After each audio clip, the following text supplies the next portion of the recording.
Okay, Elsie is talking about her Reiki session last Friday. Yeah, so it's been a week, and what I've heard is each chakra takes 3 days for that life force energy to move through. Cool. Yeah. So you were saying you just came out of No, just while we were waiting to go online, I was sitting here doing Jeffrey Allen's meditation, where you go down the chakras and create, and set your aura and your boundaries and your what is that? Permission rose. Beautiful. Permission rose. Yeah, just because it's later, it's going to be longer to go. Okay, this will be fun. We'll do good. That's right. It's like, we're talking about how many times have you done this? The blog you're working on. The blog I was working on? Oh, I actually ended up writing a fable to my cat. So it'll be a special for Catterday, but it's also a fable about unconditional love. It was funny because as I was trying to write the blog, and I had this idea, and it's like, ooh, I'm very inspired. I have to write. This is what I have to write about, right? But in the middle of it, my cat needed to be fed. And so as I'm feeding him, I started telling him a story of what I was going to write. And that ended up being, oh my God, that's what I'm supposed to write. Hey, Angela, I have a great idea. You should write a whole book of cat fables. Like all the work you do, turn it into cat fables. It might be good. Like I was saying, the Oprah Deepak meditation, where when I was flowing all that heavy energy through me, I started getting inspired. So watch out. I could do that. Thank you. Between the two of us. Woo! No, I could totally see that. Oh, I can't wait. I can't wait for your cat fable. Yay. So yeah, I set them up now. If I have it ready, I have them released at 6 a.m. Okay. So it's already set up for tomorrow. Ding. What are you using? It's a WordPress on my own domain. Angie's Cheerleader of Life is the domain. And it's Fable for Sherman. Beautiful. Woo. Yay. Hi, she has the link. Hi, Randy. Yeah, we're waiting on Janeen. Oh my gosh, has everybody seen Janeen dance? She is so much fun to watch. I don't think so. It was like after church. She came home and her husband and her just started dancing, and they just like let loose. It was so cool. Was that while you were there? No, it was a video. I gotta find it. It's amazing. So what sort of dancing? Like ballroom or? No, it looked like rain dancing. Oh my God, like tribal. Yeah. Oh my gosh. Cool. And I said, like tribal. This reminds me of like when I go dance, because I kind of go behind the closed doors when I dance because of my little girl sometimes peeks in, and now we dance together, of course. So it's one of those things I keep to myself. But then when I saw Janeen, I'm like, gosh, that it's just it resonates. I feel it. Did you watch Friends? I didn't. I was clubbing back then. If you ever see the one when it goes in syndication or on Netflix or something, Phoebe running. She runs with total abandon, so that Rachel's running like this, and Phoebe's running like a little kid. Never be afraid to be your little kid. I love that. Okay, tribal dancing, running, YouTube, or go-go dancing. Yes. I'm sure it's up there. Hey, you guys also want to recognize it is Good Friday, isn't it, Randy? Ooh, it is. Mm-hmm. I know, the old joke, what's good about it? Yeah, I know. So, Randy, is there anything you want to share on that? How come he isn't coming on?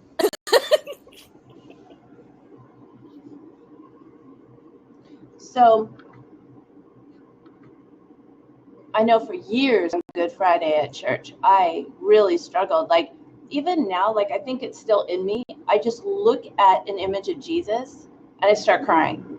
It's so hard Wow. for me. And it's like, that's why I stopped enjoying that kind of church. I'm like, I don't need this aggravation in my life. But what I did look forward to when my mom and my sister were still alive, we three after church would always go out to a fantastic lunch and have like the best champagne ever. So it was a sad and great day. It was a mixed day. Mixed day, yeah. Yeah. Were you raised Catholic? Uh-huh. Ah, see, yeah, no, I have no concept. And the first place I was ever around a lot of pictures of Jesus was actually after I worked with the guy I work with at the Audio Video Center, right? We were doing some work at a Seventh-day Adventist assisted living place, and they had this big portrait of Jesus. And I mean, this is sacrilegious. I apologize. It's not meant to be, but he was hot. And I thought, oh my God. Are you it kidding? was a whole other experience. Ted Neely, everybody, Ted Neely, Jesus Christ Superstar, super hot. Of course, my guy was Carl Anderson, which really shows a lot about the kind of person I would become. But it was so odd at this assisted living place with this portrait really large of this hot man. Oh my God. And that's Jesus. And I'm thinking, this is a little, it was, I don't know, like one of those Waters movies or something. It was surreal. And the artist who painted it, it wasn't a picture. The artist who painted it, I'd be curious to know what their intention was. That was one of the first, yeah, absolutely. That was one of the first jokes I ever made to somebody who tried to push me, who is a born-again Christian, right? And so they were very nice, very loving, but took me to have a pizza, and they were doing their spiel about how I needed to find God or go to hell and everything, and they had this little pamphlet, and it had a drawing of hell, and so they're pointing at hell, and I said, well, when you can give me a picture, then I'll start worrying. And I swear to God, I did say it. And then we just, continued on with the pizza. Wow. Well, what you're saying with the a portrait, obviously drawn, not... One smile. Janeen, where's Janeen? See, Randy says... On to cook breakfast.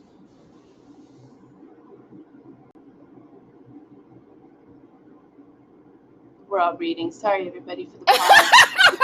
It's called The Great Pause. Oh, where's the PAWS? The Great Pause. Pause. Oh, I like it. It's like the great and wonderful pause. These are all yours, Angela. They're all yours. Pause.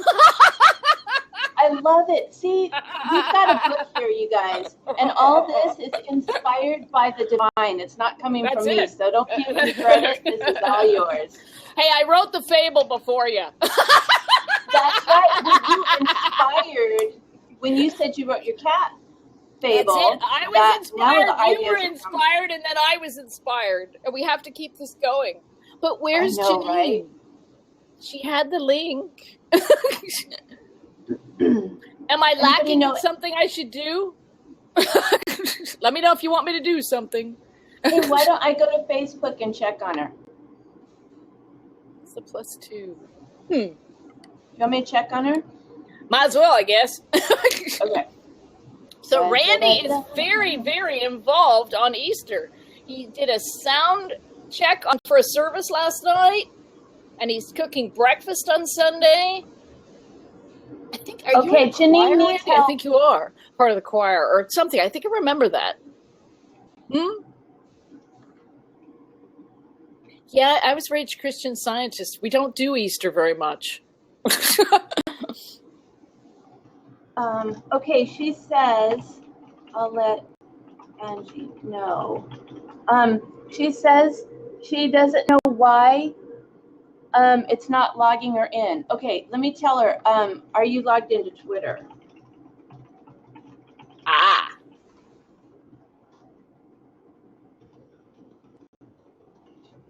That's funny. That matters. What does Randy say?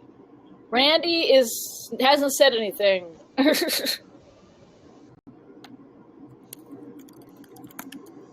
Does not matter. Oh. No. Heard doesn't matter. Anything else?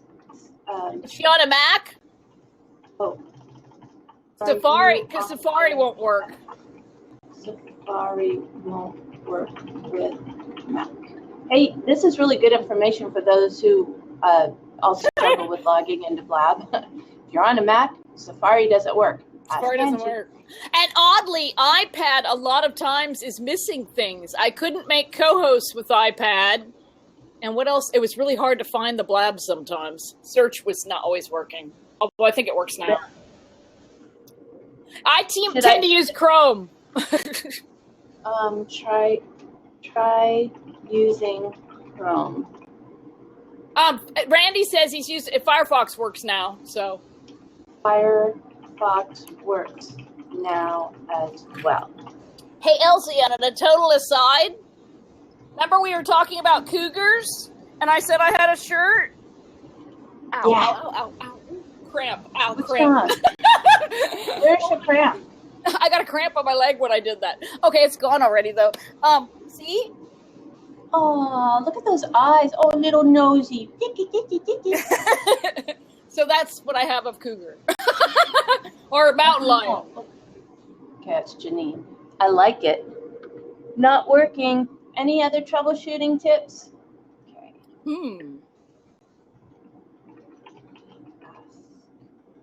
Oh, thank you. I don't get them a lot, but that's a great idea. It was just this weird in my calf. My permissions. Those are still hers, though, right? Not mine.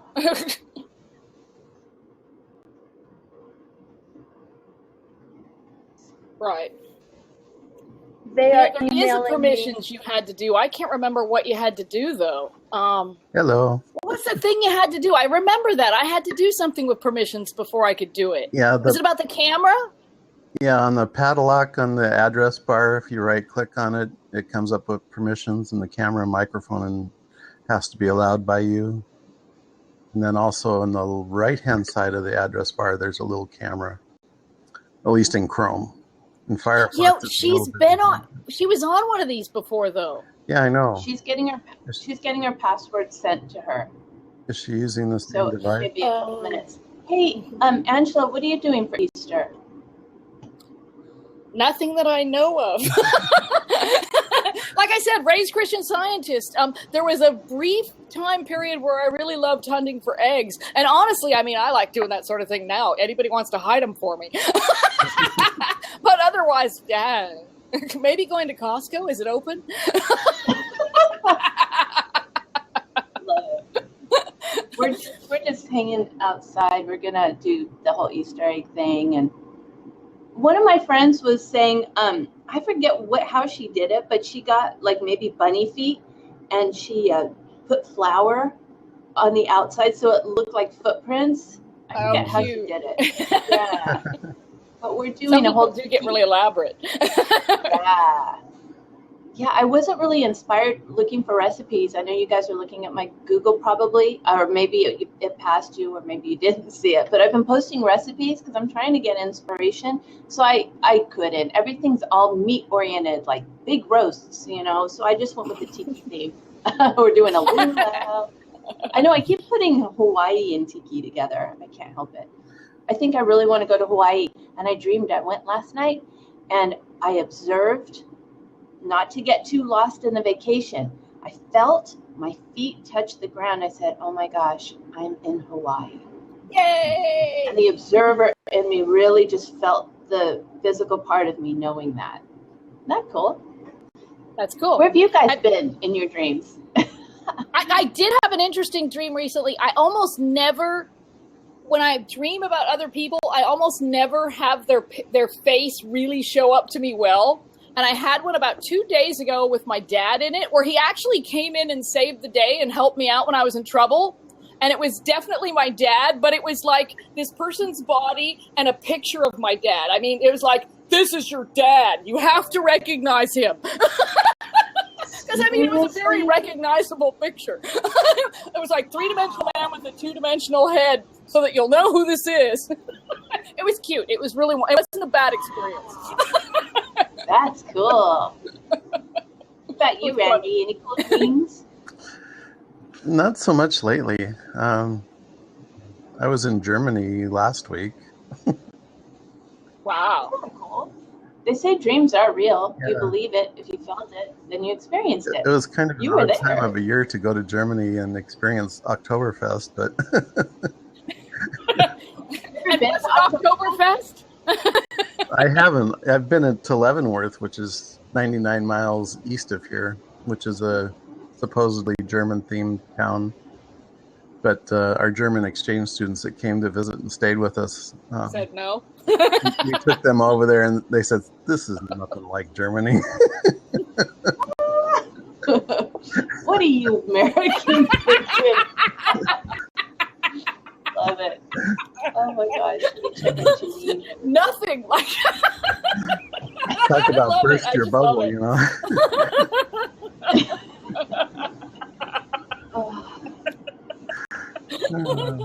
That is good. I really like that. Have you ever been, Angela? Have you been to Oktoberfest? I don't think I've ever been to an Oktoberfest. It is one of those things that we're kind of always talked about, though. Mm-hmm. And I don't think I've ever been any place specific in my dreams. But one thing I was going to say, for vision board and having fun about going to Hawaii, start picturing and envisioning which island you want to go to, because I've been to a couple of them, and every one I've been to is very different and offers something unique because you chose that island. So which Hawaiian island do you want, or how many? Yeah, that's a good point. And while I still have that feeling so close, that is something to thank you. I will do that. Roll around in. Which Yeah. experience is the experience I wanted? Yes, I love it. I've been to 3 of them. How many? Which ones? That's a good question. It was so long ago. Maui. There's Hilo and Kona and They're both on the Big Island. Waikiki. Okay. Oh yeah. Okay. We haven't been there. So probably Oahu and the Big Island. I think it was on Kona. There was you can travel around the whole island, Mm-hmm. and there are regions on the island where you can experience like all of the different seasons. Oh wow! That was pretty interesting. Huh. So we went all the way from the coast down to the volcanoes and up in the mountains. The volcanoes. That was really cool. That was why I wanted to go there. And Kauai. What you may not know about Kauai until you go to Kauai is that there are wild chickens everywhere. Oh. Everywhere. Do they chase? No, Do they chase humans? they're perfectly safe and everything, but you'll hear like roosters crowing and just see a lot of chickens. Yeah. Are they loud? Not too bad. It's a Do very they disrupt the? no. It's a very homey feeling somehow. I liked Kauai. I didn't like Maui as much just because Maui was like being in Marin. It was Marin Hawaiian style. It was more developed.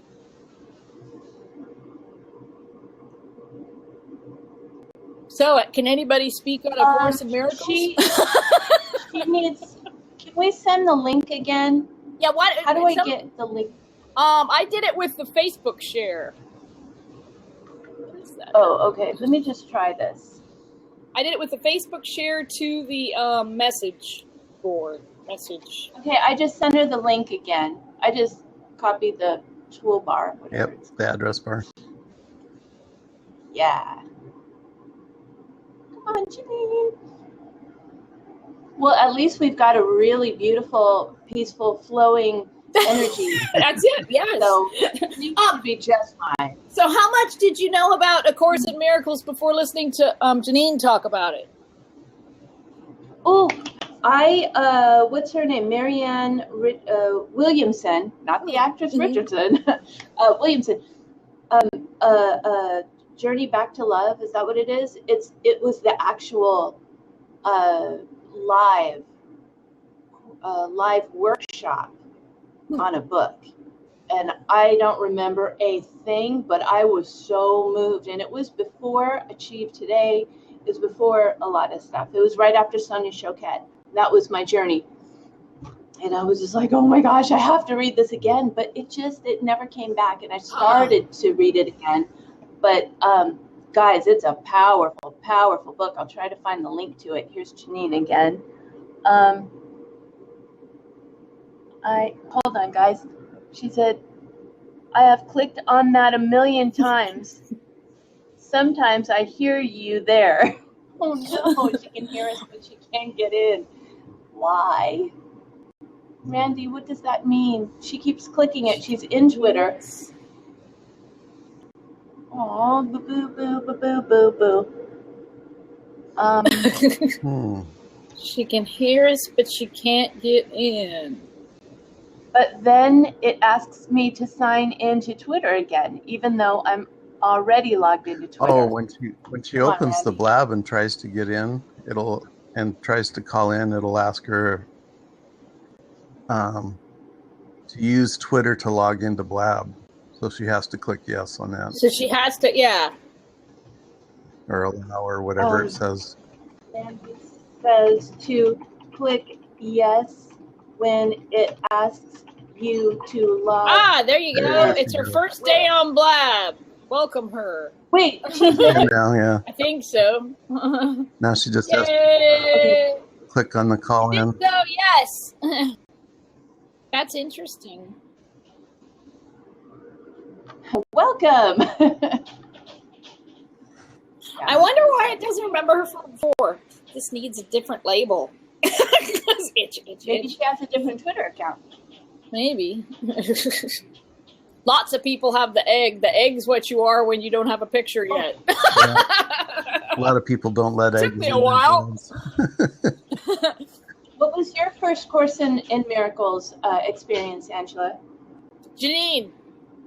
Well, actually, Cool. I worked at Bookends, and I know we would sell some books about it, but I didn't know anything about it. That'd be in the 90s. 90s somewhere? Yeah, 90s. Wow. There she is! Are you hearing me? Yes. And you see me? Wow. Wow. Boy, was that ever arduous. I've had that morning. Can I tell you what I figured out? What'd you figure out? I can't log in Chrome, and I've forgotten that the last time I had to do this too, I have to use Mozilla Firefox. It's that simple. Randy, hello. I'm happy to meet you by way of Blab. He's saved our bacon many times. I will tell you, I really started to get frustrated. It was a really interesting experience to relax into this. I'm like, I've been trying, it's not working. You know how you do? Like that energy. And I'm like, okay, Janeen, that is not help. So center. So I just feel like sharing with you what I did to just calm myself down, right? Put your hands together, thumbs like this, fingers pointing up, and you press your thumbs right into your heart. Stick the tip of your tongue at the highest point of the roof of your mouth and breathe in.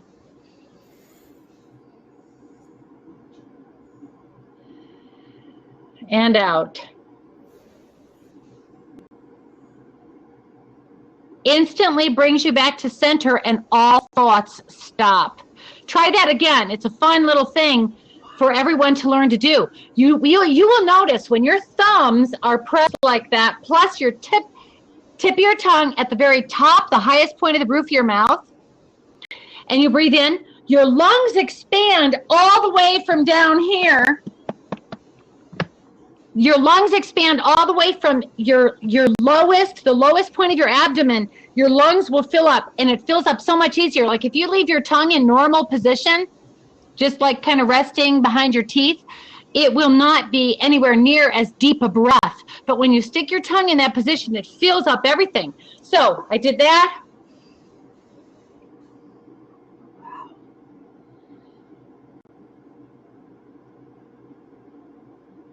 Do you notice how no thoughts come? Isn't that powerful? Energy medicine is just a bomb.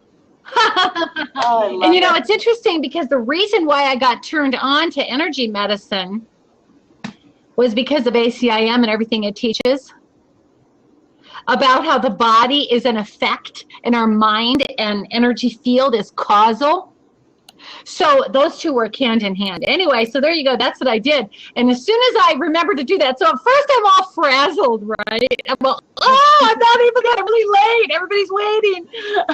And I could hear you periodically. It was a really interesting experience. I'm like, okay, Janeen, what do we do when we get frazzled? It was that quick. I was restored. So, hey, maybe that happened for a reason. Somebody out there in Blab Land needed to learn that. How are you, Angela and Elsie? Well, and Randy really enjoyed the breathing thing. He says, wow, so cool. So is Randy not going to be joining us in video? Off and on, I think, maybe. I don't know. We don't have any slides or anything. Okay. So my son, Joshua, and a friend of mine, Kathleen, are currently in the process of trying to join us as well. One of the things about Blab is that, okay, Randy says I will listen for now. Well, I'm glad I got to meet you quickly, Randy. Blessings to you. Yay! Thank you for your patience and assistance. And I'm glad that breathing technique was a blessing to you. So my son and Kathleen are both aware that they have to real quick, like, create a Twitter account, and it doesn't take too long. But the process is a little bit different. And I learned you can't use Chrome. So, hey, everybody out there in Blab World, tell all your friends, oh, by the way, Chrome won't work. It's just a very complicated mess. So use Mozilla Firefox. Are you on Chrome? Are you on Chrome? Right, all right, everybody cancel, clear, delete, cancel, clear, delete, cancel, clear, delete. Dr. J misspoke. You can't use Chrome. So let me bring that in and speak from a personal point of view. Dr. J can't use Chrome. Everybody else in the whole world can. Oh, did you hear the rap in that? Dr. J can't use Chrome to get on Blab. Everybody else in the whole world can. Dr. J can't use Chrome to get on Blab. Everybody else in the whole world can. Are you on an Apple? Are you on a Mac? No. Just See, PC. That's why I'm on a Mac, and it won't let me use Safari, but Chrome so far works the best for me. Isn't that interesting, Angela? Wow. That's really cool. So only if you're on a Mac, you Chrome people. So, do you notice I did not get a headset? I forgot that piece, but I bought a new camera. Do you remember last time my camera was all fuzzy? Remember that? Yeah, I had the eyes. So I forgot the headset. Next time I'll have them both. And I'll know how to get in. It wasn't just us, because I saw one of your other videos during the time period had it too. Right. So it was like, yeah, I look like I'm, camera. I don't know, I look like I'm trying to obscure my identity. No, it's freaky. It is, it's weird. I even experience it to be weird, but I look at it, I'm like, whoa. So I did remember to get a new camera, so yay. Yay. Oh, yay. Okay, so with that, our breathing technique brought us really present to this moment.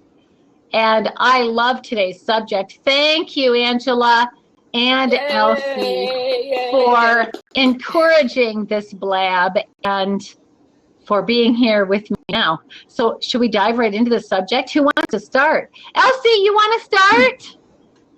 Well, see, and I had forgotten I had questions for you, and it was about energy, so I'm trying to pull it up. Go for it. I'll bet you I can answer without preparation. And if I can't, I know you can. Then we'll learn things as we proceed on this blab, okay?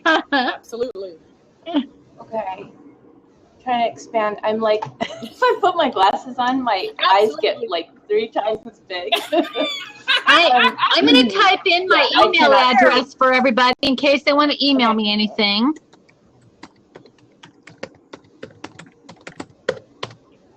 Excellent. There it is. Good Vibes Clinic. Yeah. Is it Trev Tev okay. to you? Because we had a Trev Tev join. You said you had family members or somebody joining, so. Well, and we'll go ahead and proceed because he's pretty savvy with this stuff, and if you really can join, he will. Okay. I mean, He doesn't have his daughter. No he doesn't worries. have his mother's problem. He can usually do anything on the computer he needs to do. He figures it out pretty well. But we do have an open meeting. That'd be nice if someone joins us. Okay. So here's a question. It's one of those things as I've been playing a lot more with energy, and I had Reiki done on me last Friday. Oh man, amazing. So if you have any shares on that, it's new for me. But if we think, because I went in with low vibrational thoughts, but if we are aligning with others, even way across the world, who are also having low vibrational thoughts, so we're aligning, people we've never met, are we feeding each other's energy? Of course you are. We're all connected. We're always doing that. The energy is flowing through us. There's no person here at all. It only appears that there's a person here. The energy is flowing through us, and what somebody in France is thinking about, oh, I hate myself, I wish I could die, I mean, whatever, sends out energy. If they're feeling that, it isn't just the thought, it's the feeling. If the feeling is radiating out of that, then it could fly past Angela's brain, and all of a sudden she'll get that thought. She can accept the thought or reject the thought. It depends which mind you're going to listen to. The egoic, low vibrational mind, or the high vibrational divine mind. You know, those two minds in A Course in Miracles. Now, we know that they are actually one mind. There's only one thing going on here. But the Course uses that differentiation simply for teaching purposes. They're really a connected energy field, but there's low vibrational thought field and high vibrational thought field, and you get to choose which one you're going to tap into. So in any moment, you can just help yourself by doing the breathing technique. All thoughts will stop, and then in that moment, you can choose, okay, I connect to peace. I choose peace instead of this. That's what the Course says to say, I choose peace instead of this.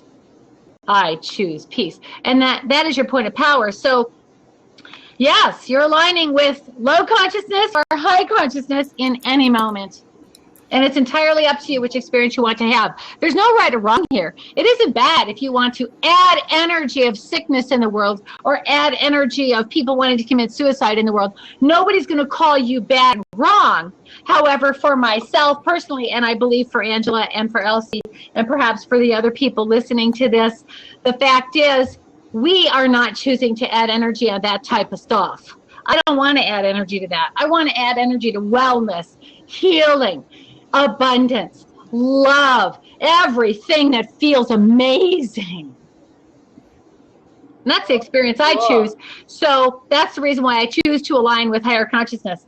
And who is Catch Penny? Is that Randy? Nope, that's not Randy. Randy's Super Tech 76. Oh, and they just typed no. Hey, Catch, do we get a first name? Super Tech, is that Randy? Hi. Super Tech. Kevin, hi, Kevin. So happy to have you joining us. I'm Dr. J. This is Angela and Elsie. Glad to meet you, Kevin. Where are you from? What city, state, country? Glad to be here, Kevin says. It's my pleasure. Awesome. That's beautiful. Tis my pleasure. New York City. Awesome. Well, we love having you join with us. Joining amplifies the energy of our pure intent. Joining amplifies the energy. So there you go. What else did you want to ask? And I want to say one quick thing about Reiki. So Reiki is actually beautiful, but a lot of people use the term Reiki when they're talking about energy medicine, when they're talking about sending energy. And the fact is, Reiki is actually simply sending energy, but it adds the Japanese traditions of the attunements. So I don't usually like to call any modality by the modality name. It's just sending energy. Why? Because that's a thought of separation. That's a thought of division. That's a thought of somehow it's different, better, all of that stuff. So we're just sending energy. Some people call it prayer. I frequently call it prayer as well. What is prayer? You're sending energy to people. So, see, who is that? Tevin. Tevin said, I can feel it. Excellent, Tevin. It's absolutely delightful to have you feeling it. And sending energy is out your palms, out every portal of energy flow in your body, sending energy from your heart. That pure intention is what heals. Holding that thought that who we really are is not sick, not weak, not broke, but all the opposites of that. Abundant, love, energetic, feeling amazing all the time. So what else did you want to ask? I just want to point out Reiki is the Japanese tradition for sending energy, and it includes some tradition that we may or may not need. Listen to the word need. Even the thought of need is a low consciousness thought. The Japanese attunements, oh well, so what, who cares, big deal. That's just a thought we had. It's all just sending energy. Does that make sense to you? Yeah. Okay, quantum touch is basically the identical thing. There it is. Again, identification. It's kind of like me calling myself Dr. J. Quantum touch, Reiki, Elsie, it's all naming, right? And the minute we move into naming, we've gone into the thought of separation. But quantum touch is Reiki, har, har, har, which is just the sending of energy, absent the Japanese traditions. Yes, Angela? Traeger technique? Exactly. I had that the week before. That's right. I don't care if you use crystals to heal. Okay, you notice that I'm wearing, what is this thing called? Anybody, can you tell? This is a rose quartz geode that my wonderful husband bought for me. I love rocks. I feel grounded. I feel connected to Mother Earth. But isn't it interesting? That's just a thought we had too. I don't need a rock to ground me. My mind can ground me instantly and effortlessly because I said ground. The minute I made that decision, it happened. And I didn't need the rock to do it. I also don't need and I hear Tevin saying, yes, that's exactly right. The fact is, rose quartz, it is said, goes to the heart chakra. Let me tell you something.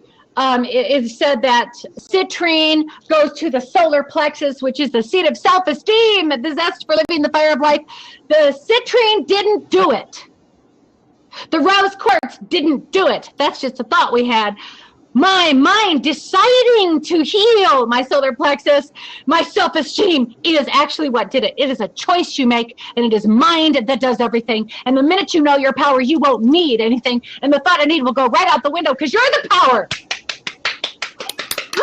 You're the power. I don't care if you call it Reiki or quantum touch or emotional flipping for perspective change. I don't care if you call it miracles coaching. I don't care if you call it A Course in Miracles. By the way, I'll point out Jesus Christ himself, in channeling to us our wonderful beloved Course in Miracles, he said, hey, this is part of the process of being lifted out of the egoic thought field. And since it's process, it's automatically illusion. So even the Course is part of the illusion. By the way, newsflash, yes, he is my rock. We agree with you. He is my rock. Who is that? Super Tech. That's Was that Randy. Randy?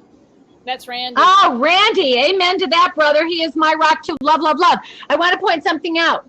What I'm about to say, I am fully aware is part of the illusion.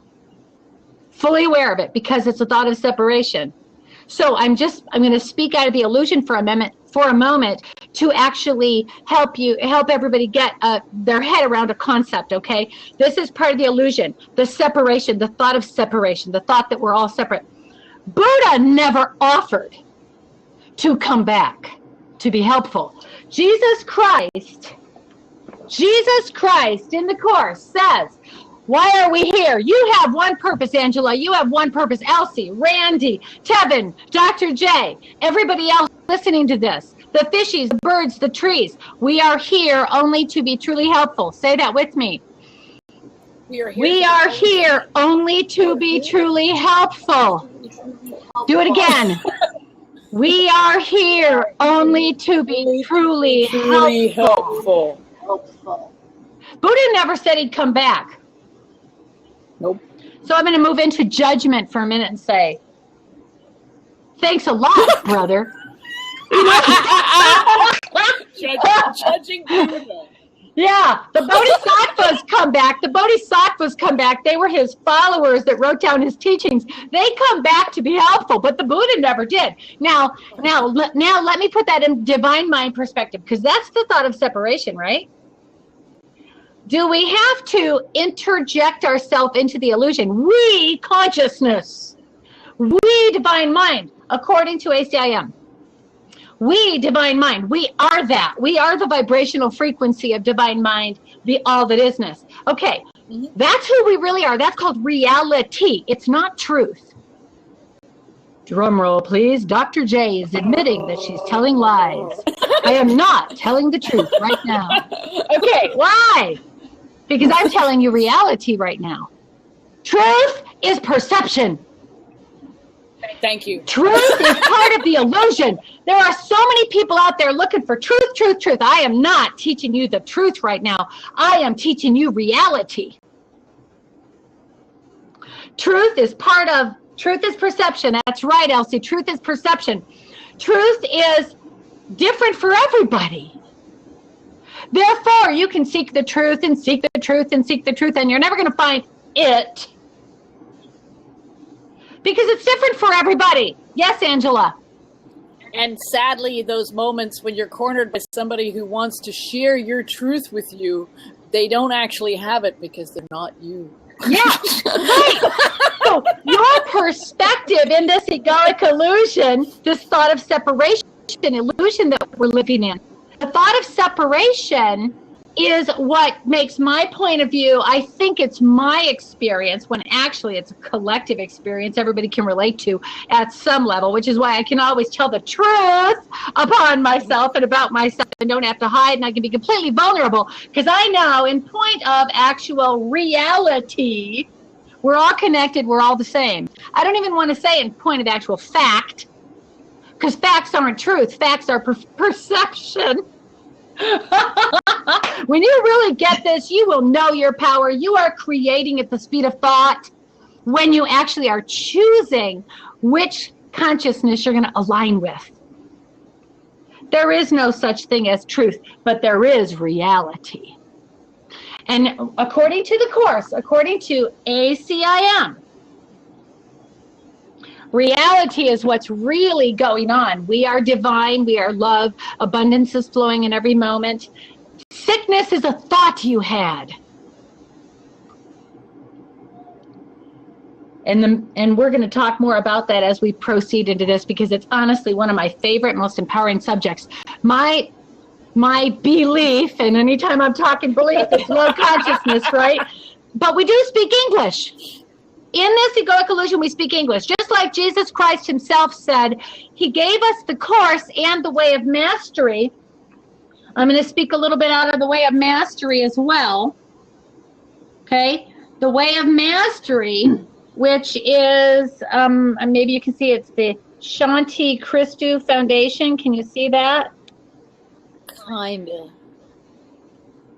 Oh, yeah, there. Shanti Christo Foundation. Okay, so the way of mastery is what I refer to as the sequel to A Course in Miracles. Jesus Christ channeled A Course in Miracles in the 70s, 73 through 78, and then in 1994, he channeled The Way of Mastery. So the Way of Mastery uses a little bit easier terminology. How I relate to the difference between the two, they're actually the same content. Jesus is teaching the same stuff, only his verbiage in The Way of Mastery seems to be simpler. It isn't simpler for me. I understand them both perfectly, but the way I like to relate to it is how many of you in the Bible, you know, who publishes the Bible? Anybody who wants to, right? So there's many publishers, and there's something called the King James Version of the Bible. Have you ever heard of that? Have you ever heard of it? Okay, the Yes. King James Version. The King James Version of the Bible is written with what people perceive to be older English, older terminology. I was raised on it. I cut my teeth on it. So I understand the King James Version perfectly. So the Course in Miracles, A Course in Miracles, is worded a little bit more difficult to understand for people and could be more like a King James Version in comparison with a more modern version of the Bible. That's kind of the difference. A Course in Miracles has like more difficult to understand, harder terminology, and The Way of Mastery seems to be more simple for some people. Okay? Anyway, When you're tapped into higher consciousness, you literally know everything. It's absolutely amazing. With I love, and a lot of people will cringe when I say the name of the radio commentator who is all about the Republican Party, and he is our brother. He is us. He is showing an aspect of the collective consciousness right now. But I love a phrase that this particular person, I will not say his name, mentions, with intelligence on loan from God. And in point of actual fact, that's truth. That is reality. When we're tapped into divine mind, some people call that being tuned in, tapped in, turned on to the Akashic record. What is the Akashic record? Right. All that is. So when you're tapped into that, you are far more brilliant than you ever are otherwise. So I tell all my students, and you two know this because you've been through my coaching, I tell all my students, let it bypass your intellect. Forget intellect. Just breathe, focus on your heart, and then progress to use the body's eyes to learn anything. Let it sink right into the heart. Don't try to get it intellectually, and it all comes to you effortlessly and easily. Does that feel good to you? Yep. We seem to have lost Elsie somehow. I see that. She'll be back. Did everyone just disconnect? No, only you. It's kind of interesting. The bypass the intellect, that happened to me just this morning. We're an hour later on this blab than normal. And so I had this inspiration for a blog entry over at my blog. So I start working at it and I have this inspiration, but immediately my intellect kicks in and it starts becoming very serious. It starts becoming very heavy. It starts rehashing stuff to explain to get to where I am. It just becomes a nightmare. So I walk away from it and I go feed my cat. And that was when inspiration came in and I just went past the intellect and did, and wrote what the blog will be tomorrow. But yes, you have to do that. Even when you're coming from an inspired place, sometimes you start to immediately get in your own way. It's so true. Angela, beautiful, beautiful. Look, when I was frazzled because I couldn't log in, the being frazzled energy, I had to realize which consciousness am I tapped into in that moment. Oops. Right. Hey, self. Dr. J, connect to higher consciousness. Yay! And immediately able to get in. It was a wonderful moment. Oh, God. I heard my laugh on somebody else's speaker. Okay. So, Elsie, did you have other questions? We're glad you're back, beautiful sister. Hello. Yay. Yeah. Let's see. There's another student from our coaching program who felt like a victim of her body, and what fascinated me is that she was comparing herself, and she's pretty much saying, "Well, everyone else looks like this, so I should look like that. So there must be something wrong with me for looking like this." And I realized, oh my gosh, it's all about comparing. There is no right or wrong way to look. It's this thing society set up. So this is fascinating, everything you're saying. That's just a thought she had, that the way she isn't absolutely perfect. Mm-hmm. When we know the way it is exactly what is supposed to happen along this perceived timeline of progression, there is no time with God. It's all happened all at once. It all happened at the Big Bang. The mind of God creates at the speed of thought. And pure intelligence, let's just think about that for a moment. Pure intelligence can conceive of everything all at the same time. Everything. Blue fishies, yellow fishies, tall, thin brunettes, short, stocky blondes, masculine, feminine. All of that, God creating at the speed of thought, having no blocks. Boom! It all happened all at once. So everything you are ever going to experience, drum roll, please. Everything you're ever going to experience actually already is. We are only experiencing it now. Mind blower! But we're actually only experiencing it. incrementally. So like if you imagine a timeline and it all goes up and point like to some upper corner, like here's the timeline, we might be right here in our timeline of experience. Okay, and here's the goal, right there's the goal. That is, everybody's happy, everybody is awake, everybody is enlightened, everybody's walking in healed, whole, healthy, wellness, abundance, everybody wins. The whole world. That is actually the direction we're headed in our experience. So we're just experiencing it in what perceives to be slow-mo. It perceives to be slow motion. We perceive that we're experiencing this now and it might be bad. Oh no, this might be bad. And we work so hard, we strive to change our reality. When in fact is, if we will just relax into the what is, the shift brings us peace.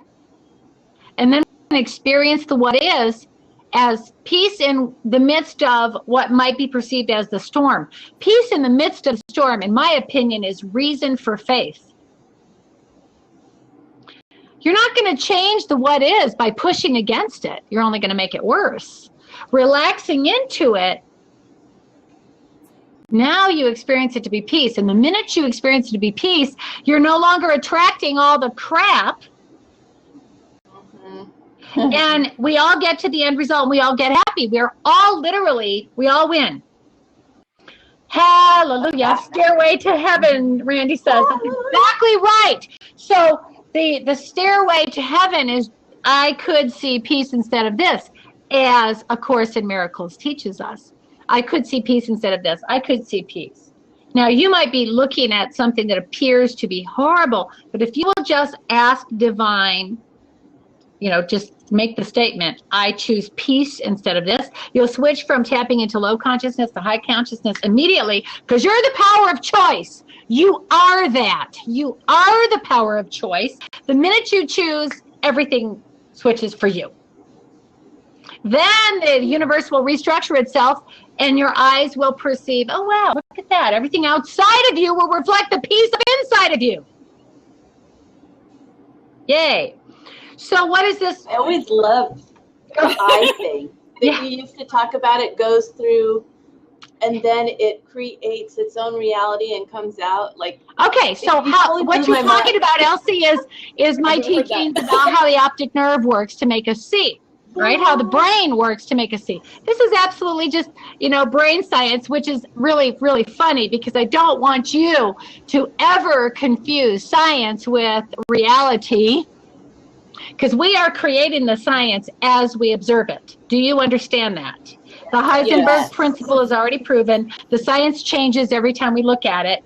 So we're creating that. That's part of the illusion. Science is part of the illusion. So it's really funny because another thing I've learned out of ACIM, since we're here only to be truly helpful, if using a scientific fact helps a person be restored to peace, then go ahead and use it. So I talk about science a lot. The way we have currently as a collective consciousness in this egoic illusion, the way we together in this collective consciousness as part of the egoic illusion have currently created our brains to work and our optic nerves to work is that the energetic imprint is stored in the subconscious mind, below consciousness, okay? It's stored in the subconscious mind, and I say below consciousness, meaning simply below awareness. That's what I mean by that phrase, because honestly, it isn't conscious, you're not aware of it, but it's still what's happening. So it doesn't mean it isn't conscious, it just means you're not aware of it currently. Okay. So subconscious mind stores all energetic pictures of everything it's ever perceived through the senses. We're here in this egoic illusion having a sensory experience. What is sensory? Touch, hearing, seeing, feeling. Ooh, I guess that's touch. Yummy. Okay, all of that, the senses, right? Taste. Okay, so we're here having a very sensual experience and it's yummy. And it's supposed to be. And that's the lusciousness. Smell. Thank you, Randy. That's right. I forgot that one. Smell. Okay, so we're here having a sensory experience. And so everything that comes in through the senses is stored in the subconscious mind. Then the way the brain works to make us see is that energetic imprint stored in the subconscious mind of everything that's ever gone in. Just that quick. If somebody walked past you when you were in utero, walked past your mother when you were in utero, it's now in your subconscious mind. That person, maybe they were fighting or whatever they said, that is stored. No matter when you picked up on the energy of it, it is stored. Okay, in the subconscious. Now, something that you see, smell, taste, hear, touch, any of those sensory experiences, triggers the vibrational frequency of that energetic imprint, vibrates the picture, sends it down the optic nerve, refracts it off the eyeball's lens, refracts it back, it travels back down through the optic nerve, diverts through the cerebellum where we add meaning to it, and that's where we perceive we see it. So what's going on here? Just like A Course in Miracles teaches us in the lessons, the workbook for students, I see only the past. I see only the past. It is impossible to see anything but the past. And the Course says that's not even real seeing. You're not experiencing what's actually going on in this present moment because you're constantly adding meaning from the past. Why are you adding meaning from the past? Because the only thing you see is the past. The only reason you can see a cell phone is because now there's an energetic imprint in the collective consciousness that this is called a cell phone. So, and it's the energetic imprint is stored here, which is the only reason you can see it. So we're always seeing the past. So a person you had a fight with back in 3rd grade walks across in front of you at the grocery store and you go, and you didn't even experience that person. You didn't even experience that person for who and what they are now. You saw the past. You saw the 3rd grade fight. Right?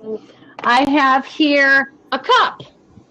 A Course in Miracles uses this in the workbook, the lessons. This cup, you might think it's a pretty cup. You might think it's a cool shaped cup. Why can you know any of that? Why can you make any of those judgments? Because you have experience with cups. So you think a cup that's fat and doesn't have a handle would be a bad cup, and this pretty cup that's easy to grab and has a pretty handle, that's a pretty cup. So you're judging cups, for crying out loud. You're judging tables to see if they're pretty tables, useful tables. Judging. That's what this egoic illusion does. Why? Because we see only the past. Because it's the way we have currently created our brains to work. Now, here's a shift going on in our collective consciousness. We're beginning to realize, oh, wow, if we stop judging and we get present. How do you get present? Janeen Detrick's little trick, Dr. J's little trick.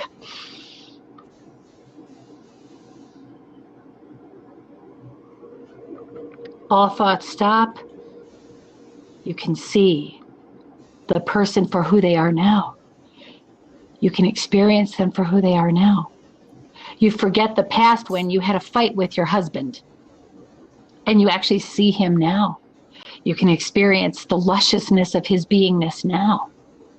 Ooh, this is a yummy way to live. So enlightening. Okay, so, all right, we were going to talk today about sickness. And can we move into that, Elsie, or did you have other questions? This was all preparatory and laying a foundation. But honestly, we could go on, and this blab could be 6 hours today. I mean, but none of it's really important. Okay, so I was just gonna say that sometimes I create stories because the ego mind wants to make sense of stuff, and it just starts making stuff up. Absolutely. Get me angry. Preach it, sister. That's exactly right, Elsie. You're exactly right. We're making stuff up. We're making it up. So somebody said to me the other day, but there's so much suffering in the world, and it's just so awful. So they asked me the question, is A Course in Miracles teaching you to stick your head in the sand about that? And I'm like, whoa, what was the fundamental purpose why you're here? We said it in the beginning of this blab. I am here only to be what? Truly Helpful. Really helpful. Why did Jesus Christ come back and say he was coming back again? He can go in and out of the light body at will. So he comes into the light body when it's helpful. He showed himself to Glenda Green. She wrote a book called Love. Come on, Love is in it. What is it? Glenda Green, everybody. You can Google it. Amazing book. She's an artist, a portraitist. She said, the day Jesus Christ comes to sit for me is the day I'll paint him, because everybody kept telling her, paint Jesus, paint Jesus. And she literally, Jesus showed up and said, okay, I'm here. You can paint me. And they spent 4.5 months together, and she painted a beautiful portrait, which I have hanging in my living room, by the way. Love without Love, thank you. You got it. Love without end. Google. So, okay. So Jesus showed himself into this egoic illusion again, because he can go in and out of the light body at will. So he interjects himself here into our egoic illusion. Why? To be truly helpful. Whatever helps. And then he did it again with A Course in Miracles, and he did it again with The Way of Mastery, and he said he's coming. I mean, even in the Bible, he said, I'm coming back. And he did it again when he resurrected. By the way, I don't know if it's appropriate to say Happy Good Friday, but I want to say Happy Good Friday. Happy Good Friday. Happy Good Friday, because what is Easter all about? The way I like to, and there's beautiful passages, maybe because of the date, we should have had a blab on the passages about Easter in A Course in Miracles. But what is Good Friday about? Cross out the little I. Good Friday is all about Jesus allowed himself to be put on a cross because he knew he was not a body. Fundamental precept in the Course, I'm not a body. Now, this is part of our healing, too. And you won't ever again believe in sickness when you realize you are not a body. Your choice of thoughts and feelings and what you're going to choose to align yourself with, whichever mind, the lower vibrational mind or the higher vibrational mind you're going to choose to align yourself with, that is the one that will create your body as an effect. You don't ever have to be sick. That's just a thought you had. Okay, so you can, and I do want to get into some of that, and I'm going to read some of it. But the bottom line of this is Jesus Christ allowed himself to be put on a cross on Good Friday to show us that you are not a body. It was a perfect word picture. Beat me up, brutalize me, put a crown of thorns on my head, stab me in the side with a spear. I am not a body. I'll show you. You're not a body either. I'm here to be a perfect word picture is the idea that Jesus Christ was conveying to us. He transcended the body. That's the difference between pain and suffering. Did the body feel pain? Yes. But when you're not adding meaning that it should be some other way instead, you don't experience it as suffering. That's your freedom. There's a huge difference between pain and suffering. Feeling physical pain isn't bad if you're not adding meaning that it's bad. It's just like, oh, wow, that's an experience. And the brain perceives it entirely differently when you are not choosing to add meaning that it should be some other way instead. I shouldn't be feeling this. The minute you say, well, I have no need of this pain, boom, you no longer experience it in a negative way.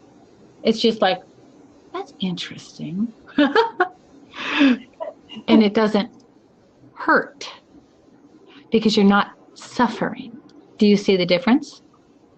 Pain is entirely different than suffering. So Jesus Christ on the cross and the brutalization prior to that, he didn't suffer because he knew who he was. And he came here to show us the word picture, cross out the little I. What's the little I? The ego, the little self, because it really isn't even here. There is no Dr. J here or Angela or Elsie. That's just a perception so that we can experience ourselves, so that we together collectively can experience ourselves. I'm enjoying the experience, aren't you? I'm enjoying the experience. So we can choose to enjoy it or not. Anyway, so happy Good Friday. I choose to cross out the little I and be a conduit of divine flow, don't you? Yes. Okay. You know, it's funny when I moved some energy through me this morning, and it's funny you're saying, oh, not funny, actually, you made me cry. But the first thing that came to me, Janeen, was I want to help someone today. After I cleared that dark, heavy weight energy and this is just so aligned. Thank you. Every single morning of my life, I get up and I think this ACIM thought, I am here only to be truly helpful. Instantly puts me in alignment with that which is helpful, which doesn't mean I'm lifted entirely out of the egoic illusion, because right now we're talking words, and God doesn't communicate through words. God communicates through pictures and symbols, and so words take a long time to convey, and all of these words, Jesus says himself, he said, boy, this took a lot of words to convey a simple principle. Whereas a picture, you've heard the old adage, a picture's worth 1,000 words, or 10,000 words. But the fact is, we speak English here in this thought of separation, or we speak English. Some people speak Chinese or Norwegian or Portuguese or some other language, but the reason why we have to communicate that way is because we're experiencing the thought of who we are. We, God, are experiencing it together. Love it. Angela, did you have something? I was just going to say, you have already helped somebody today. I am going to use that idea that we built together, and you will definitely get credit. So you sweetheart. So I want to move into. Excited. Can we talk about sickness now? I think so. We'll be able to wrap this up rather quickly, but I want to read to you. I figure we started late. It's okay if we run late, or I think so too. Prevail, depending on how I have time if you have time. Exactly. Yes. Okay. And let's see. Do we still have? Was it Tevin? I think yes. Catch Penny. Yes. Okay. Good. Okay. So I want to point out that A Course in Miracles. You see all those books that are listed. It's got a preface, a text, a workbook for students, a manual for teachers, clarification of terms, and supplements. Okay, so the course is actually several books in one volume. And if you're going to buy one of the books, I highly recommend you get one that has all of those in it. Okay?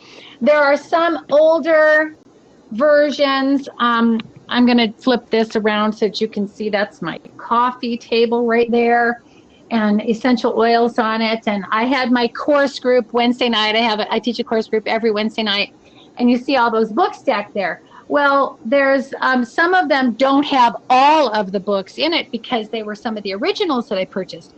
And they used to be published in separate volumes. So I highly recommend you get them in one volume, like this one, okay? The newer publications that are in one volume. So what I want to do right now, this is just a mind blower. And to me, I have to tell you, this is one of my purposes for living right now. So we could literally have a blab every single week about sickness. It is one of my purposes right now. I am here only to be truly helpful. And I don't want people to suffer, and I don't want them to have pain. I choose peace instead of that. And if I choose it for me, now this is true. We speak words, right? But this is reality, that when I am holding in my awareness your health, you will be made whole simply by being in my presence. And you probably have felt it ever since you've been in my presence. And that's the intention I've set. I want nothing less than that. That is the reason why my home is called the Healing Home of Taylorsville. I want people to walk in and go, ah. I mean, that's my intention, because I'm here only to be truly helpful. And I know it doesn't have to be a big bunch of falderall. It doesn't have to be healing gemstones or Reiki or quantum touch or anything else. It's my intent to heal that aligns us with pure consciousness, or your intent. You can do the same thing I can do because we're not separate. We're the same. Okay. The Course explains to us that we're all teachers and we're all students. There is no difference. The energy of who I am is the energy of who you are. So if you like me, it's because you like yourself. If you don't like me, it's because you don't like yourself. Right? I'm going to go to the Course here in the Manual for Teachers. It's one of the books. And this is absolutely such a mind blower that if people will truly comprehend this, where did my book go? The beginning that I wanted to read. Sickness. So So I am in the manual for teachers. How is healing accomplished? Okay. How is healing accomplished? Are you ready? I'm going to just read this word for word. Oh. Healing involves an understanding of what the illusion of sickness is for. Healing is impossible without this. An understanding of what the illusion of sickness is for. Then, Roman numeral I, the perceived purpose of sickness. Healing is accomplished the instant the sufferer no longer sees any value in pain. Now, do you remember back in our coaching when I said to you the benefit of the benefit, and I taught you how to use the benefit of the benefit? Straight out of ACIM. What's the benefit to you of thinking that way? So the perception of benefit. Now, yeah, the instant there is no longer value in pain. So the perception of benefit. Let me give you a couple of examples. I had a student who said to me, oh, my husband never pays any attention to me. Oh, by the way, Janeen, I have to go to the doctor next week. I have fibromyalgia. It's just awful. I have no energy. It's just awful. And I said, so what is the benefit to you of having fibromyalgia? And they said, what do you mean? There's no benefit. It's horrible. I drag my body around all day and I'm always low energy and I'm sick and it's just awful. Sit with it longer. What is the benefit to you of having fibromyalgia? Benefit? If there were a benefit, let's just play a game. Let's just pretend there's a benefit. What would the benefit be? Or what might the benefit be? And she retracted. I could hear her retract on the phone during the coaching session. Well, actually, it gives me permission to rest. And what is the benefit to you of having permission to rest? I feel like I've got too much to do if I don't get sick. What is the benefit to you of not having so much to do? My husband helps me. What is the benefit to you of your husband helping you? Oh, did I just lose you? I think I lost you. You're still here. Oh, the picture just went away. You are currently sharing your camera and microphone with this page. Yes, continue sharing. Am I still here? Am I here? Okay. Still here. Okay. What's the benefit to you of having your husband help you? It's the only time we ever spend together. Oh, wow. I get attention from my husband. Okay, so I said, so what if you didn't need to be sick to get attention from your husband? That would be cool. So maybe what we should really work on in our coaching together is you communicating with your husband that you would love to figure out ways to have more time with him. Yep. Changed everything in the whole dynamic of their relationship. She started being more well than sick, and it was amazing. Now, this is what this means. If there's no longer perception of benefit. Now, I literally, Wednesday night for my course group, a gal that I love dearly, she's just adorable, one of our participants in the group, she texted me and said, Janeen, I'm not going to be able to come tonight. I am just so exhausted and drained. I won't be able to come. And so I texted her, oh, don't be exhausted and drained, basically. What is the real reason why you don't want to come? And she said, well, actually, I miss my sweetheart and I want to see him and he's off tonight. We can spend time together. I'm like, so just tell me that. Speak your truth. Say, I don't want to come tonight because I want to hang out with my sweetheart. And she instantly got her energy back because she was telling herself her truth. She was speaking her truth. You don't need an excuse. Speak your truth. Give yourself permission to speak your truth. Now, what was she doing when she wasn't telling me the truth? I already knew. You're not sick. There's no such thing. That's a thought you had. There must be a reason of value in your feeling low energy. What's the value? And when I asked that, what is it that you really want to do tonight instead of coming to the course? Just tell me that. Okay, when I asked her that, she's like, oh my gosh, because she's a student of the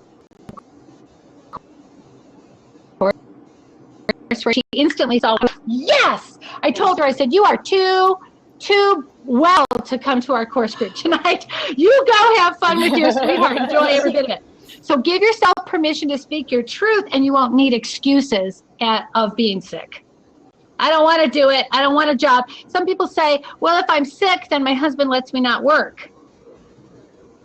Or if I'm sick, then the state supports me and I get disability. What if you are too well and you just actually trusted and believed that you didn't need the excuse of sickness? Now, there's something I need to say here. I'm feeling very inspired to say this. Really important. Everybody, listen. It's a collective consciousness. There's no guilt here.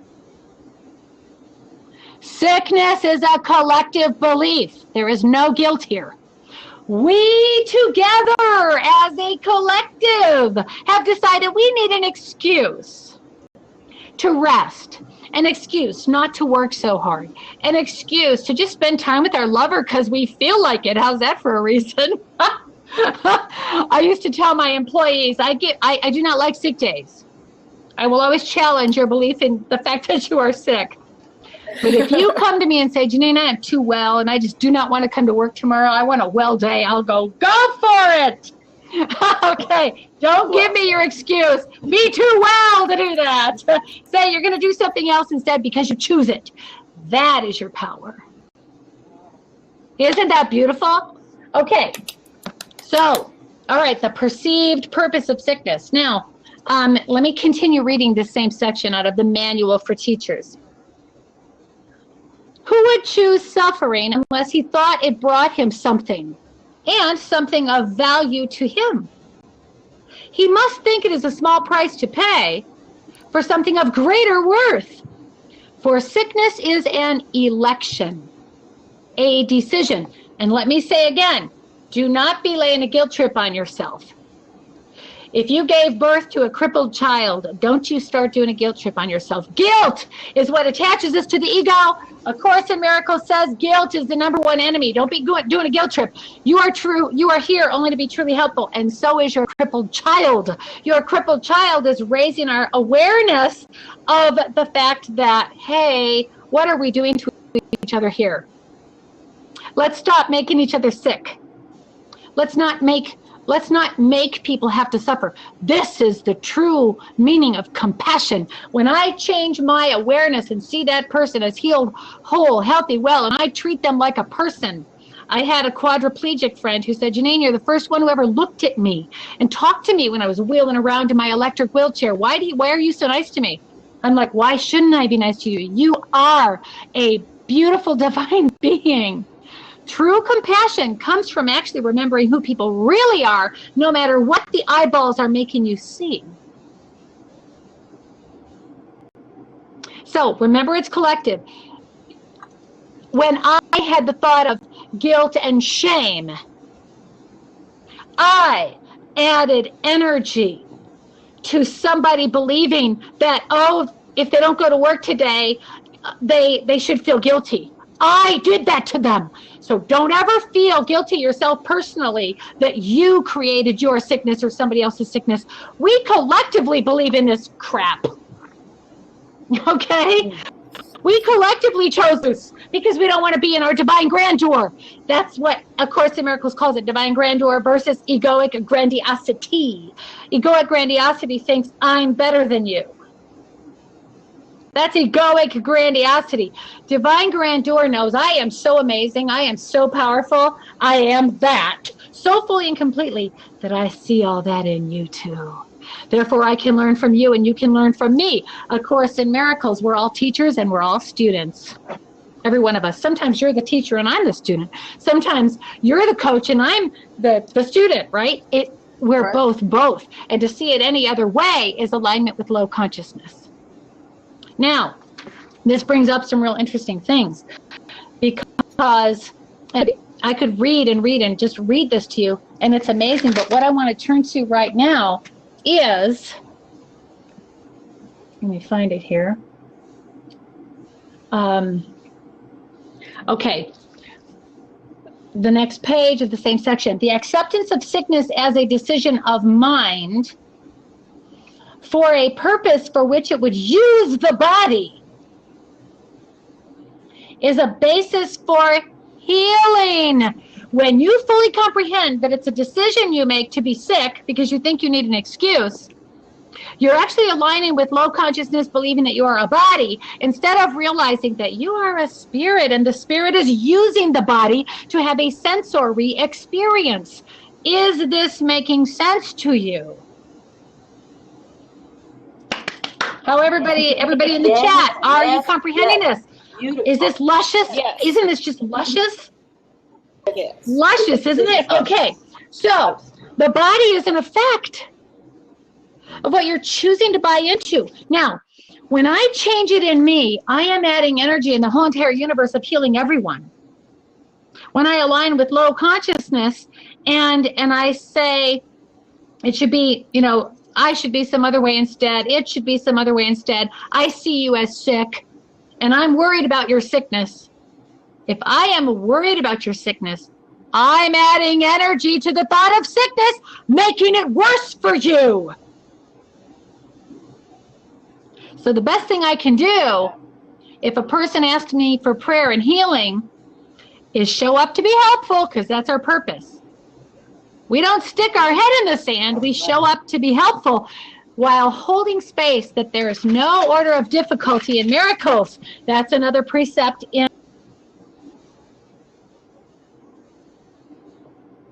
the Course. And oh, this is just beautiful. I want to read this one section that just jumped out at me.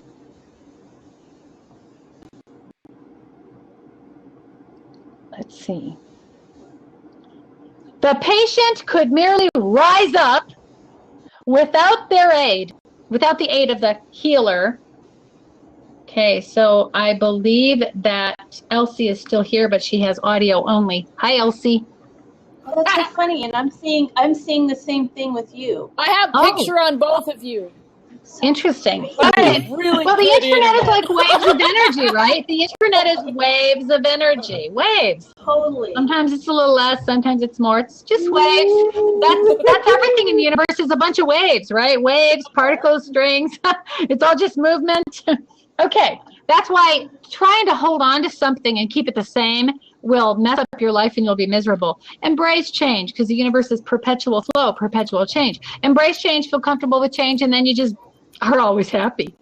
Okay, so the patient could merely rise up without the aid of the healer and say, I have no use for this. There is no form of sickness that could not be cured at once. No form of sickness that could not be cured at once, immediately. So in this egoic illusion, everything is form. You think you're looking at a brunette. I think I'm looking at a blonde and a brunette. I mean, we think we're seeing forms, right? But the fact is, the energy is just flowing through us, and we are organizing the elements according to our choice. Now, that gives you power to create your body differently. Yes. Yes. Okay.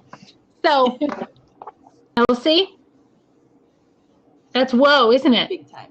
When you really realize that the body is an effect of your choice, of your decision, of your mind. And what I mean by mind in this instance is the capital M, divine mind. There's low consciousness mind, high consciousness mind.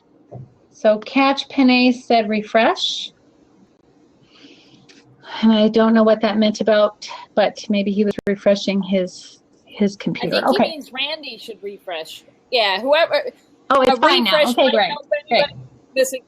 So I have no use for this. There is no form of sickness that would not be cured at once. Now, let me tell you, when I first comprehended this and it removed the scales from my eyes and I went, oh my gosh, I get it now. How we can all walk in abundant energy, abundant flow, healed, whole, healthy, well, all of that good stuff, right? All that lusciousness experience. When I first comprehended this and I started teaching it, because as you know, I train and certify coaches and I train and certify energy medicine practitioners.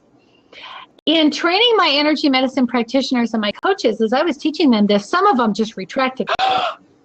Dr. J, stop saying that. Dr. J, don't teach people that anymore. They got scared. They moved into fear, alignment with low consciousness, because they thought if you tell people that with their mind and with their choice to be healed, whole, healthy, and well, they'll be well, they won't come to us for healing sessions anymore. We won't get money. Ooh.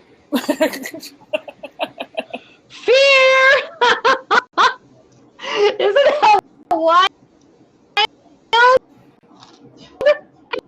Clients, I had students move to other programs. It was hysterical for me. Of course, Divine just brought more and replaced the income through many other methods. I believe God is ineffable, and therefore so am I. So I just get money through a whole bunch of different sources and streams. And when an opportunity comes to me, I just say yes. Okay, let's do it. The opportunity came to me, which means it's part of my expansion. So if you say yes to it, you expand into something more. I'm not going to put a limit on how many different businesses I can have. So it's just interesting, because God is ineffable and therefore so are we. The thought that they wouldn't get money if we were teaching reality. Now notice how I use the word. I didn't say the word truth, because truth is actually perception in the egoic illusion. In divine awareness, reality is that we are all abundant. It's only a thought we had that we need healing. Now, this gets deep, because is healing certain? We're going to go to the next paragraph in the course. Is healing certain? Out of the Manual for Teachers. Listen to this. Healing is always certain. It is impossible to let illusions be brought to truth and keep the illusions.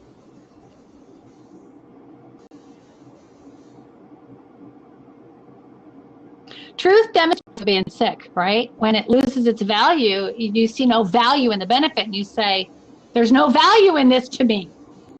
Okay? Then you stop being sick. Now, the next sentence, the teacher of God has seen the correction of his errors in the mind of the patient.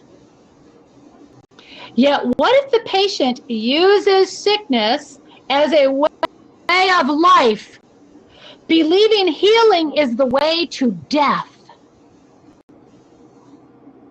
Believing healing is the way to death. Oh no, I can't get healed. If I get healed, I need more. Then I won't get money and I won't be able to make a living. Wow, do you see how that illusion is all interrelated? And it's all fear. That there's not abundance, and that if we actually know who we really make it in the world. Well, the opposite is truth. If we know who we really are, we not only make it, we thrive abundantly in every way. Money, health, love, great sensual experiences. Add any meaning to that you want. But I like my husband. Okay, so luscious experiences, because we know who we really are and we are aligned with that. We don't need excuses, and we're not walking in fear. And catch Penne, I forget who this is. I think that was Fred. Wonderful, he says. Okay, yes, okay, great. Now listen to this. Oh, this is like huge. We're in the Manual for Teachers, section 6, paragraph 2, verse 7. Manual for Teachers, section 6, paragraph 2, verse 7. I'm giving you that. Maybe we should type that in. I want all of you coaches in the entire world and all of you healers in the entire world to memorize this, or at least read it every day. Listen to this. You see, I've got it underlined. I've got it starred. Okay. No teacher of God, who's the teachers? All of us. No teacher of God should feel disappointed if he has offered healing and it does not appear to have been received. If he has offered healing and it does not appear, if he has offered healing and it does not appear, it is not up to him to judge when his gift should be accepted. Just because I'm teaching it right this minute doesn't mean I will have to instantly see the effect. When I am trusting divine, realizing All of us are connected. The energy of this has to amplify itself in the universe. You have heard me teach that as the 100 monkey syndrome. By the time the 99th monkey knows that, it takes a long time for 99 monkeys to know how to crack a nut in a new way, for example. But by the time the 99th monkey does know, long time, it takes a long time before there's enough energy on a principle for another monkey to get the idea and crack the nut in a new way. By the time the 99th monkey picks up on the energy of the new way of doing a thing, cracking the nut in a new way as an example, the 100th monkey will be born knowing. This is how instinct evolves. It's all the energy and the amplification of energy principle. So Angela and Elsie and everyone in the chat, everyone listening to this, you have joined with me. We have joined together in amplifying the energy in the universe on let's not make each other sick anymore. Let's believe in wellness and wholeness. But there's no condemnation. Remember, we all do it together. So when you see somebody who's sick, you love them in it, perform whatever healing they're asking, give them compassion, give them prayer. Realize it's not them alone. They're just the effect I'm seeing. They are just the effect I am seeing. Seeing is in this illusion of this duality, this perception of duality, but actual truth, reality, according to the Course, reality is that they are healed, whole, healthy, well, and they are part of me. So what are they showing me? When they show up in my life and in my world as being sick, which, by the way, you know, I'm also a drug rehab and recovery house and drug rehab and recovery counselor and coach, and I train coaches in drug and alcohol recovery coaching. And so I have a lot of sick people in my world. Hey, this is right where they belong, because they show up in my presence, and my knowingness of who they really are heals them. Now, you can do it too. I'm certainly not claiming any special powers. We're all together in this collectively. You do the same thing I do. Okay, so back to this. No teacher of God should feel disappointed if he has offered healing and it does not appear to have been received. It is not up to him to judge when his gift should be accepted. Let him be certain it has been received and trust that it will be accepted when it is recognized as a blessing and not as a curse. So how could the student perceive healing as a curse?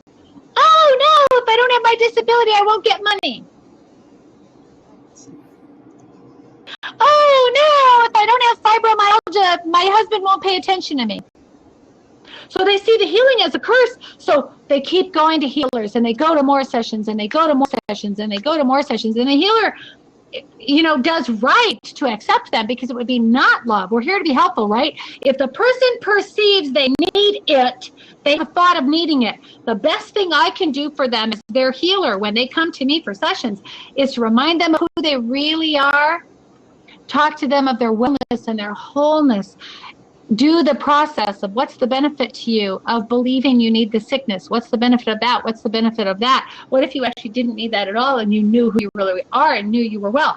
Go through the process again until they get it and no longer live in fear.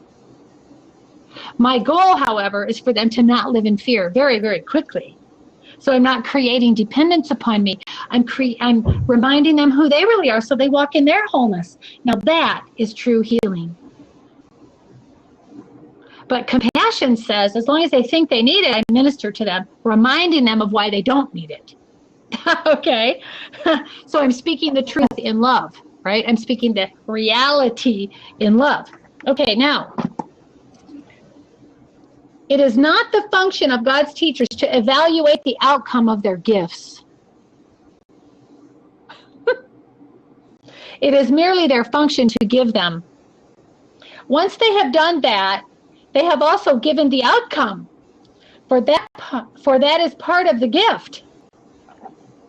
Basically, when it shows up is not up to us. When they can accept it is when they will start walking in health and in wellness. When they can accept it, when they can receive it. It's given. It's already there. The energy of it is there. When they can finally accept and go, oh, I get it now, that's when the effect will be visual. Love it. And it might take a year and a half. I literally have a student who comes now to A Course in Miracles that a year and a half ago I offended her in love. I offended her in love, just asking questions as her coach, asking questions. She was very angry at her father and wanted to stay angry at her father. It's my dad's fault. I have all this crap because he was an alcoholic and he beat me up as a child. Now, mind you, I am not minimizing how horrible that is. That was a horrible experience. Just like I'm not minimizing that Jesus Christ had a crown of thorns put on his head. Yeah, that's horrible. But I'm focusing on the solution, not on the problem. You understand? Mm-hmm.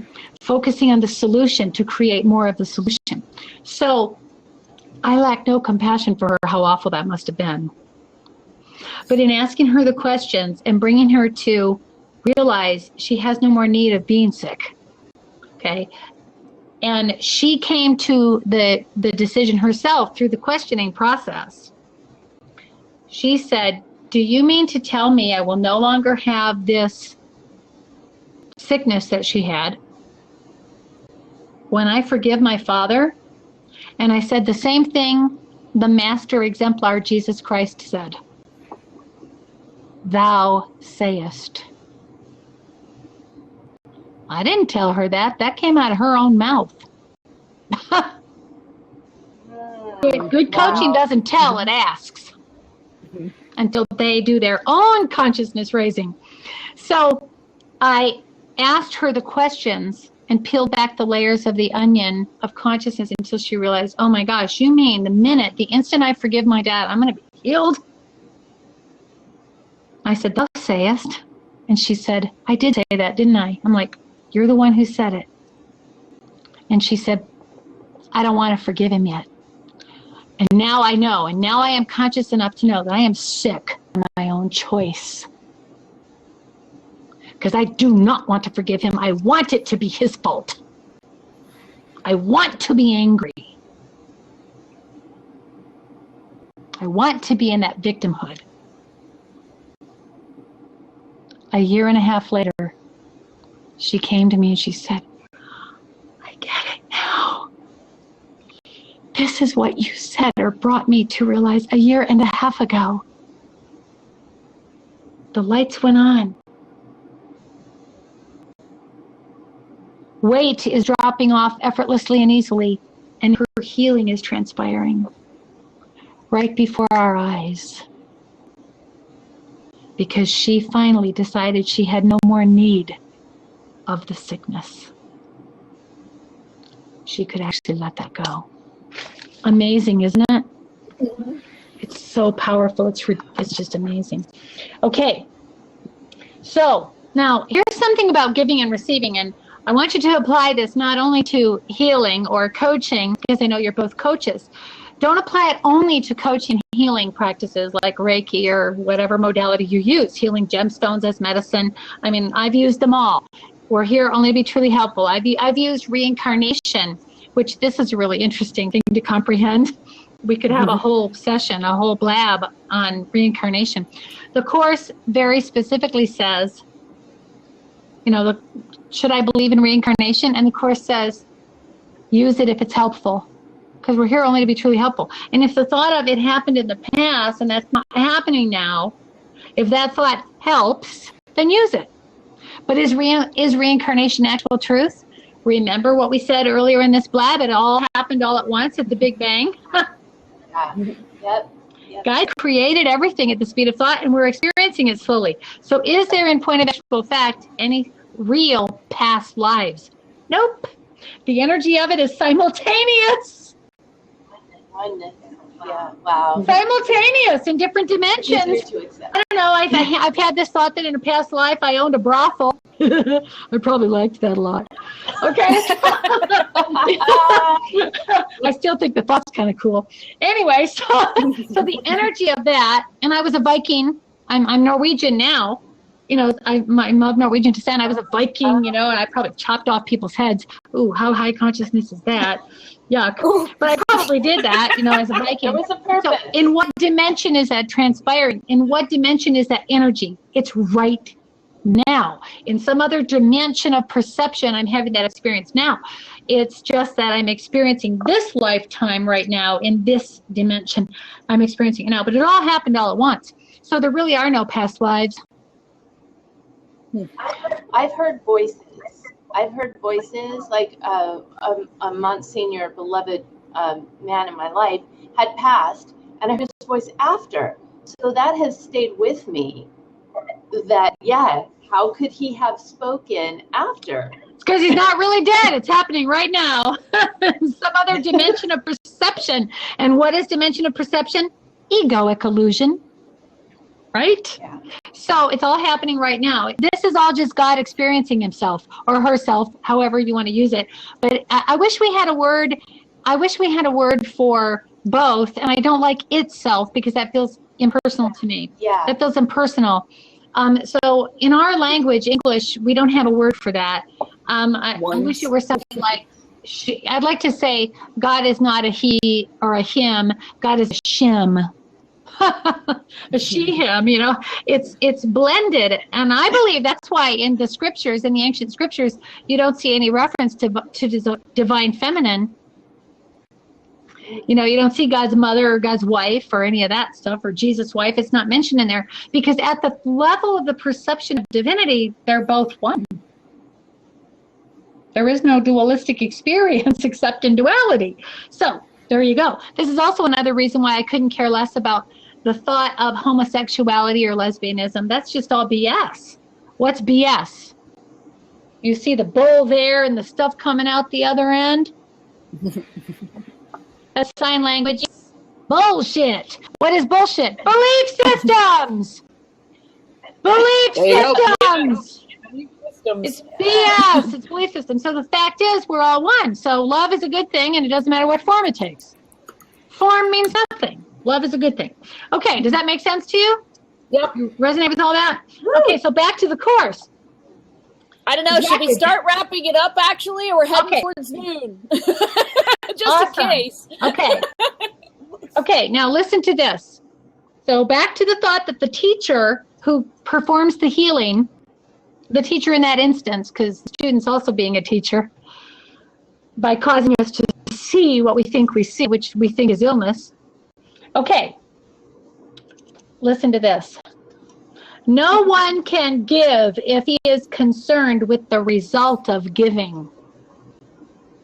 That is say that one again? No one can give, I'm just reading it, no one can give if he is concerned with the results of giving.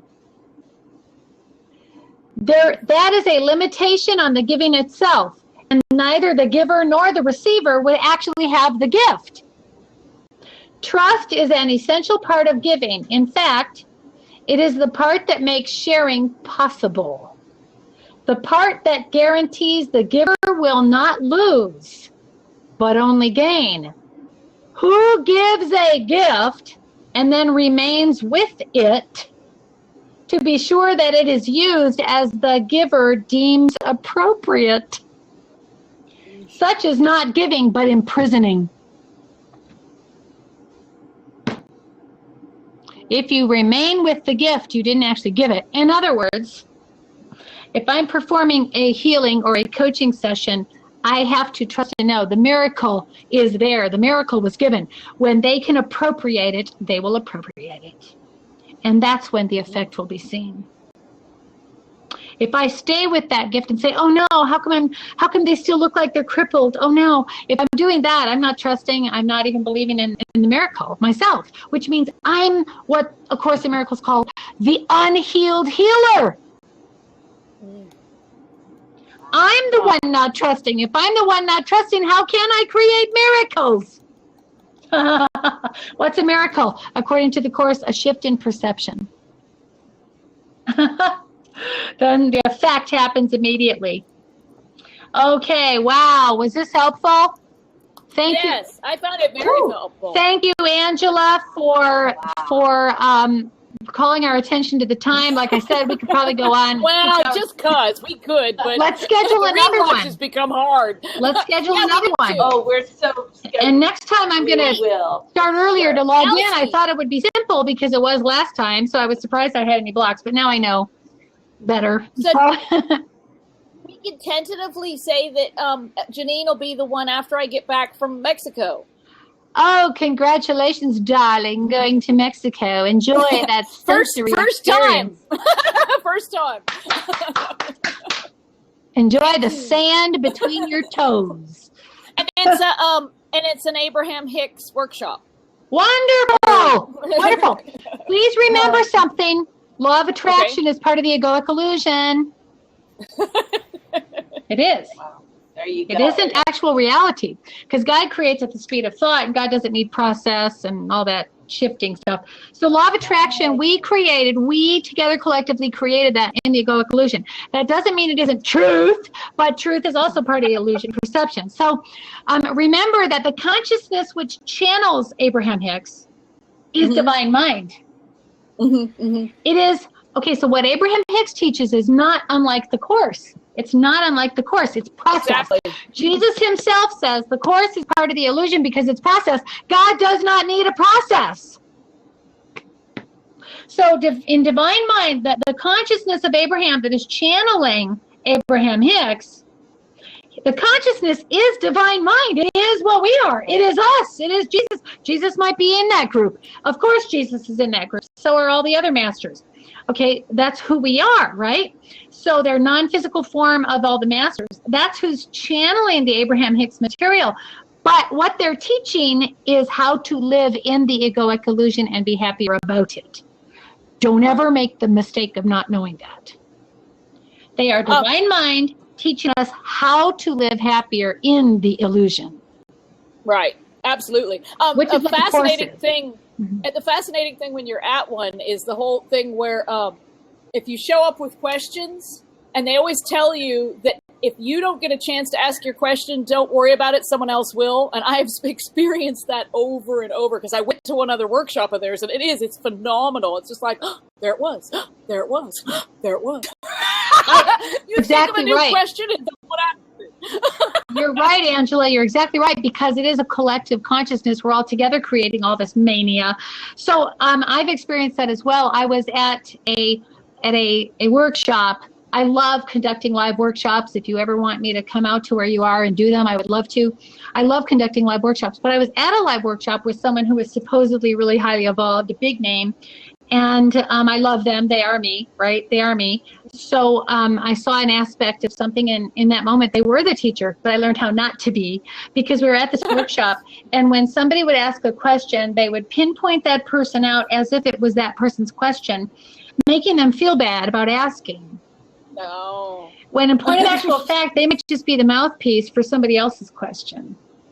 And I saw that, and observing it, I was like, oh man, you are attacking your brothers and sisters. That is like ridiculous when they are just a mouthpiece of a question in the collective consciousness. So, yeah. Randy saying thank you for sharing all this enlightening content. Yes. I love you already, Randy and Tevin. Okay, everybody. If I could, I would have her in person. You're a very dynamic speaker in person. So think about maybe, what is it? May. In theory, May. You'll be back by May. Let's say maybe early May 6th. Because is that a Friday? May 6th. That's a Friday. At 11 o'clock, May 6th? You're on. Yeah. Unless something horrible happens, like my mama dies and needs to get buried or something. But, other than that, I'll be here. Thinking that. Yeah. May 6th, right? Yeah. The good news is I can't override her choice. So, yay. So, right. Yeah, right. May 6th. This is part of the reason why there is no guilt. You can't actually do anything to anybody else that they didn't opt into. So, that's part of the reason there's no guilt. So, May 6th, 11 o'clock. Mountain time is 11, or what time are you in when you're saying 11? 10 a.m. Okay, so it's Mountain time, 11 o'clock, May 6th. Love you, love you, love you. Yay, love you. Bye, everybody. Bye. Thank you for joining with me and amplifying the energy of healing in the universe. Yay! Bye. Amen. Bye for now, everybody. Bye.